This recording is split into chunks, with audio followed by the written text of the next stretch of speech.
जय हिंद दोस्तों, कैसे हैं? बढ़िया एकदम।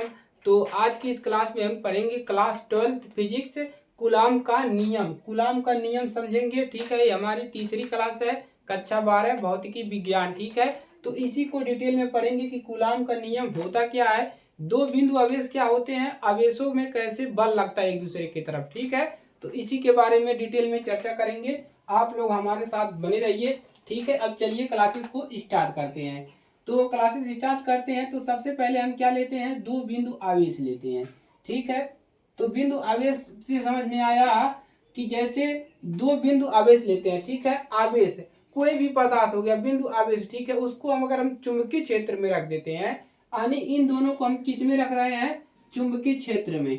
ठीक है, चुंबकीय क्षेत्र में इसको रख दे रहे हैं। तो ये दो आवेश जो है, जैसे जो ये दो जैसे मार्कर ले लीजिए। ठीक है, ये दोनों मार्कर को अगर चुंबकीय क्षेत्र में रख देंगे तो ये दोनों मार्कर जो है एक दूसरे पर क्या करेंगे, अपना बल लगाएंगे चुंबकीय क्षेत्र में रहने पर। ठीक है, तो इसी को हमको यहाँ पर पढ़ना है कि किस प्रकार का ये दोनों बल लगा रहे हैं। ठीक है, चलिए तो इसको हम मान लेते हैं, इस एक कौन सा आवेश है, ये Q1 आवेश है, और इसको मान लेते हैं ये Q2 आवेश है। और ये दोनों का जो दूरी है, उस दूरी को हम क्या लेते हैं, स्मॉल आर लेते हैं। ठीक है, इतना काम आप लोगों ने देखा होगा।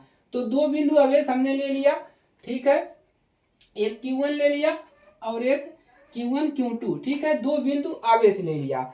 अब इनके बीच की दूरी हमने R ले लिया, R दूरी पर स्थित है। अब इसमें हम क्या करेंगे कि देखेंगे कि यदि दो बिंदु आवेशों के बीच एक दूसरे के R दूरी पर स्थित है तो इन दोनों के बीच किस प्रकार का बल लग रहा है, यानी कि किस प्रकार का फोर्स लग रहा है। ठीक है, इसी को हम लिखेंगे। तो लिखिए, यदि दो बिंदु आवेश, यहाँ पर क्या लिखेंगे, यहाँ पर लिखेंगे यदि दो बिंदु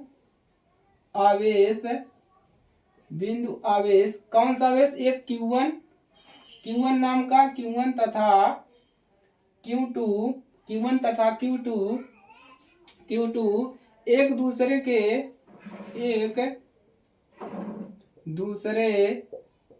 से R दूरी पर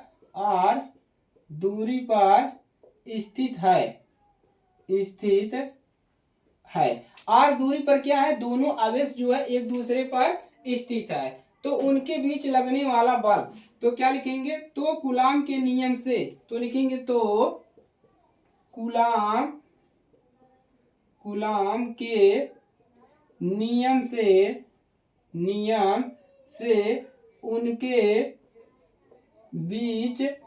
उनके बीच लगने वाला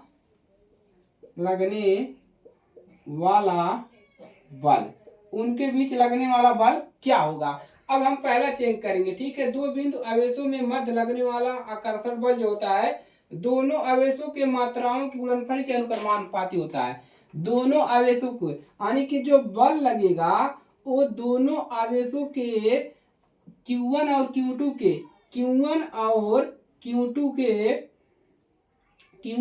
के क्या होगा, Q1 Q2 के अनुक्रमानुपाती होगा। कैसा होगा, अनुक्रमानुपाती। ठीक है, अनुक्रमानुपाती होगा, यानी कि जो बल लगेगा इन दोनों पे, जो बल लगेगा दोनों तरफ, वो इसके और इसके दोनों के क्या होगा, अनुक्रमानुपाती। अनुक्रमानुपाती में जो चिन्ह आता है आपका, वो आता है अनुक्रमानुपाती, जहां लिखा है वहां पर बटा में चिन्ह नहीं आता है। बल का तो हो गया।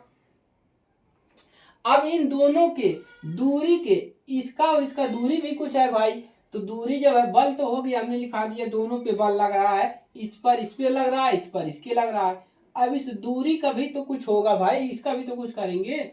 तो इस दूरी के वर्ग के व्युत्क्रमानुपाती होता है, यानी कि क्या लिखेंगे,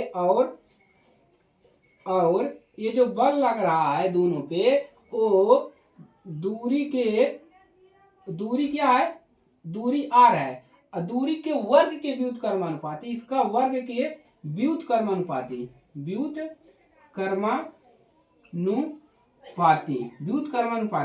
तो जहां पर व्युत्क्रमानुपाती होगा वहां पर बटा में लिखा जाएगा। ठीक है, अब आता है हम क्या लिख सकते हैं, दोनों से आता है, इसको मान लीजिए समीकरण नंबर 1 और इसको समीकरण नंबर 2।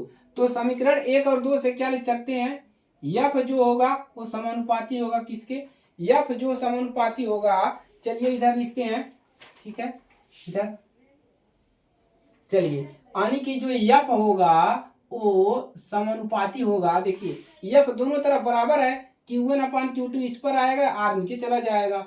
अब जो समानुपाती होगा Q1 Q2 बटा में R², ठीक है, ये हो गया समीकरण नंबर 3। इतना पहुंचेंगे, ठीक है, चलिए इतना नोट करेंगे, आगे बढ़ते हैं। अब देखिए, अब इस समानुपाती का चिन्ह हम निकाल के यहाँ पर क्या लगा देंगे, यफ बराबर यहाँ पर के आ जाएगा Q1 Q2 बटा में R²। जहां पर के क्या है लिखेंगे, जहां के जो है, के क्या है, के आपका जो है वो अनुक्रमानुपाती नियतांक है। के क्या है, के है आपका अनुक्रमानुपाती अनुपात, तो लिखेंगे के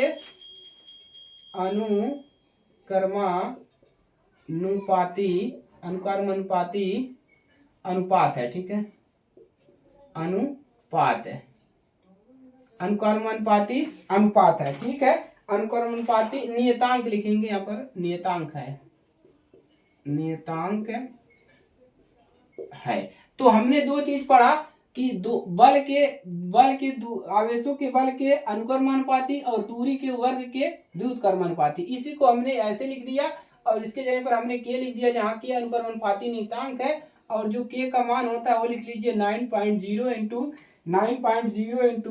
10⁻⁻⁹ न्यूटन मीटर स्क्वायर प्रति कूलम, इसका मान होता है। किसका, इस के का मान हम यहाँ पर फार्मूले में रखकर निकाल सकते हैं, ठीक है। और अब यहाँ से एफ बराबर क्या मिल जाएगा, एफ बराबर यहाँ से मिल जाएगा, इसकी जगह पर क्या रखेंगे 9.0 इंटू 10⁻⁹ और Q1 Q2 बटा में R², ठीक है। तो ये फार्मूला एक और मिल जाएगा। और बल का मात्रक क्या होता है, बल का जो मात्रक होता है वो होता है आपका न्यूटन, क्या होता है, न्यूटन, ठीक है। तो बल का मात्रक क्या होता है, न्यूटन, यही आपका क्या है, यही आपका है बल, यह क्या है आपका बल है, ठीक है। तो बल का मात्रक न्यूटन। अब देखिए, अब यहाँ पर ये तो हो गया, अब लिखेंगे वायु अथवा निर्वात में, वायु अथवा निर्वात में अगर जो बिंदु आवेश, जो अगर कोई बिंदु आवेश अगर खुले में रखा है या निर्वात में रखा है, तो वायु या निर्वात में, तो इसके लिए हम के का मान कुछ दूसरा रखेंगे, ठीक है। तब क्या रखेंगे, में के का मान जो रखेंगे 1/4πε0 इतना रखेंगे, ठीक है। और इसको क्या रखेंगे 4πε0, इसको क्या कहते हैं, देखिए इसको कहते हैं साइलन,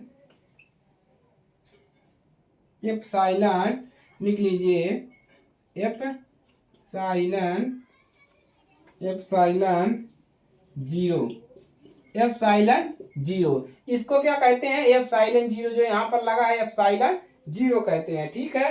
अतः यहाँ से अब क्या मिल जाएगा, अतः एफ बराबर क्या मिल जाएगा, इसके जगह पर क्या रखेंगे, यहाँ पर हम रखेंगे इतना, तो 1/4πε0 और यहाँ पर क्या मिल जाएगा Q1 Q2 बटा में R², ठीक है। तो ये मिल गया आपका फार्मूला। अब यहाँ पर क्या लिख देंगे, न्यूटन, ठीक है। चलिए आगे बढ़ते हैं, अब इतना हो गया, आगे बढ़ते हैं।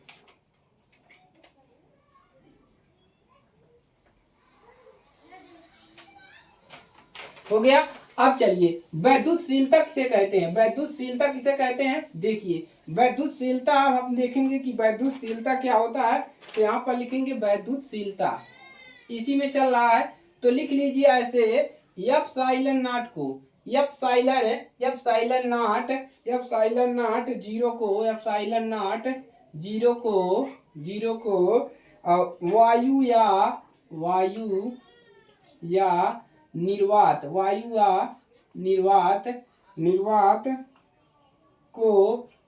को वैद्युतशीलता कहते हैं, वैद्युतशीलता वैद्युतशीलता कहते हैं। ठीक है, तो वैद्युतशीलता कहते हैं, हो गया। अब साइलन नाट का मान लिख लीजिए। साइलन नाट का जो मान होता है उसको लिख लीजिए 8.85 गुणे 10⁻12 कूलाम।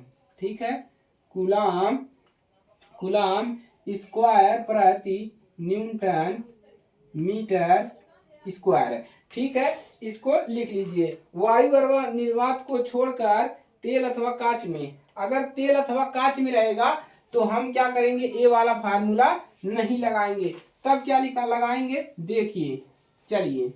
अगर वायु अथवा कांच को छोड़कर यहाँ पर लिख देते हैं हम, क्या लिखेंगे, वायु और निर्वात को छोड़कर, यहाँ पर लिखते हैं वायु और निर्वात, वायु और निर्वात को छोड़कर जैसे हो गया तेल। अगर तेल में दो बिंदु आवेश रहेगा, तेल हो गया आपका, कांच हो गया, ठीक है, तेल हो गया, कांच हो गया, ठीक है, आभरक हो गया, आभरक। तो इसमें क्या लगाएंगे, इसमें जो फार्मूला लगाएंगे F बराबर 1/4 पाई साइलन नाट, इसमें के भी लिखेंगे, के लिखेंगे। ठीक है, के क्यों लिखेंगे, इस निर्वात की क्या रहेगा, वैद्युतशीलता। और यहाँ पर क्या चल रहा है, Q1 Q2 बटा में आर स्क्वायर। और इसका मात्रक क्या होता है, बल का जो मात्रक होता है वो क्या होता है आपका, न्यूटन। क्या होता है, न्यूटन। ठीक है, ये हो गया। एक इसमें लगाएंगे जब तेल, कांच और आभरक में आपका रहेगा निर्वात अथवा वायु के लिए के का मान 1 होता है। अब इसमें हम और थोड़ा बहुत लिख देते हैं। निर्वात और वायु में के का मान 1 होगा, लिख लीजिए निर्वात और कामा वायु। निर्वात और वायु में जो के का मान होगा वो कितना होगा, 1 होगा। ठीक है, तो के का मान कितना रखेंगे, 1 रखेंगे।